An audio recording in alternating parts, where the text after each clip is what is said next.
and welcome to Shekinah Stables in Outmoss Lane, Morecambe on this lovely sunny day.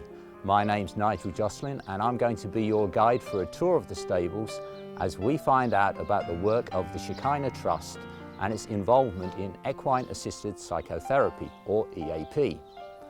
We're going to be seeing EAP in action through a demonstration, and most importantly we're going to be meeting the people and horses who make it happen.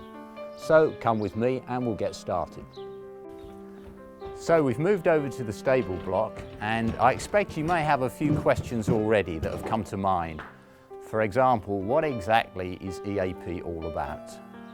Well, it's about using horses and the interaction with them to help people who have issues and problems which conventional therapies haven't been able to sort out. EAP doesn't involve any riding whatsoever. It's purely a matter of carrying out exercises with the horses and using that as a form of therapy. And here we have Blaze, who is somewhat of the matriarch of the stables. She's 8 years old and she's a mare, and she's rather cute, it goes without saying. There are quite a few other horses stabled here, and they all have individual and unique personalities.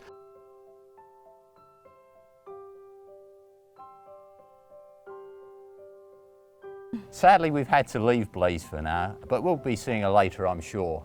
Instead, we've come to meet Angie Letchford, and she's the real reason that all this exists.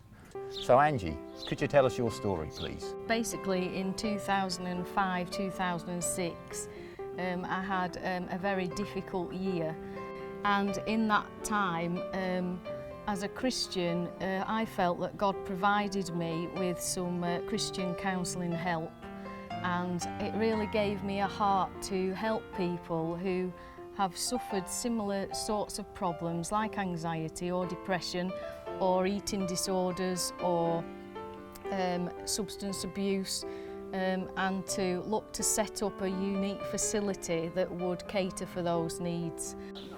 And so when a friend gave me an article from the Daily Telegraph about equine assisted psychotherapy, I just thought, wow, this is brilliant. The idea of putting my love of horses together with my desire and heart to help people in the way that I've been helped would just be fantastic. Well, Angie, that's an amazing story, and thanks for sharing it with us. Now, I believe you're going to tell us a bit about the facilities that you've got here at Shekinah Stables. Again, there is an extended, amazing story surrounding the fact that we ended up buying the land, and I do believe that God was in that. Yes, what we've got is we've got an 18 metre by 25 metre sand paddock, which is all weather, and we have 13 stables, one of which is commandeered as a tack room. We do have an acre of grazing, which is very helpful for when we have foals on site. And we do have planning permission to put up a porter cabin and a shed in the future when funds allow. And it is a beautiful place to be. And now I believe you're actually going to put on a demonstration of EAP for us. Yes, we're going to go into the sand paddock with some horses and look at how a typical EAP first session would be set up. And it is very much client-led. Great, so let's go and see what happens. Great. As we've just mentioned, we're going to look at an EAP session. You can basically build the EAP session around the client's needs. Today we have two clients. They are both trustees of Shekinah, and they haven't known each other for very long, so we could explore their working relationship using horses.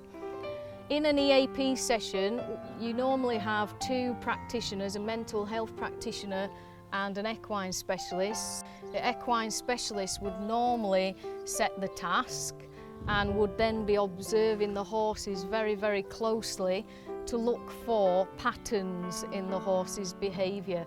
If you would use the equipment to build a journey that represents your future working relationship as trustees, and use one or more of the horses and take them on that journey with you, and think about in the process what the journey might represent and what the horses might represent, or the horse.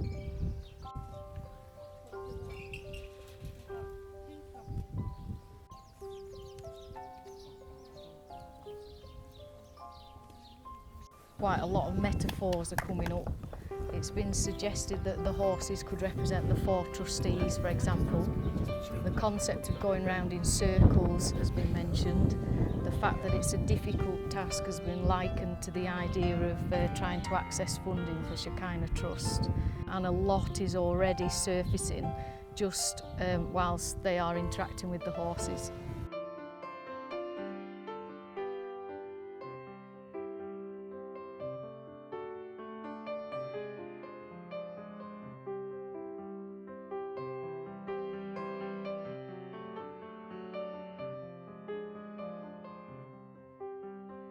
Okay, I just wonder, before we look at what the horses were doing in terms of their movements, would you like to give us some feedback about what was going on there for you? Well, I think we started by having a discussion amongst ourselves as to what we actually wanted to do physically as far as the journey was concerned. We decided between us that we wanted to come from 2 different places and to converge into like a pathway almost.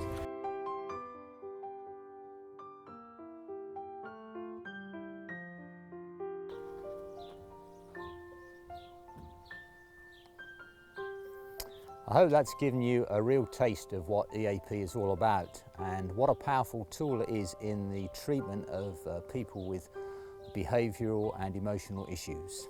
Certainly at Shekinah Trust we're convinced of its benefits, and that's why we want to bring it to the Northwest.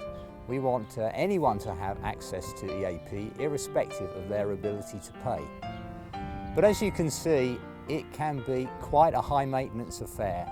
You've got all the facilities here, the stables, the paddock, you've got the horses, and you've got the expert use of 2 specialists.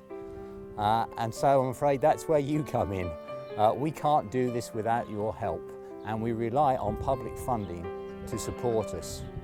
If you feel that you could support us financially, then that would be absolutely great.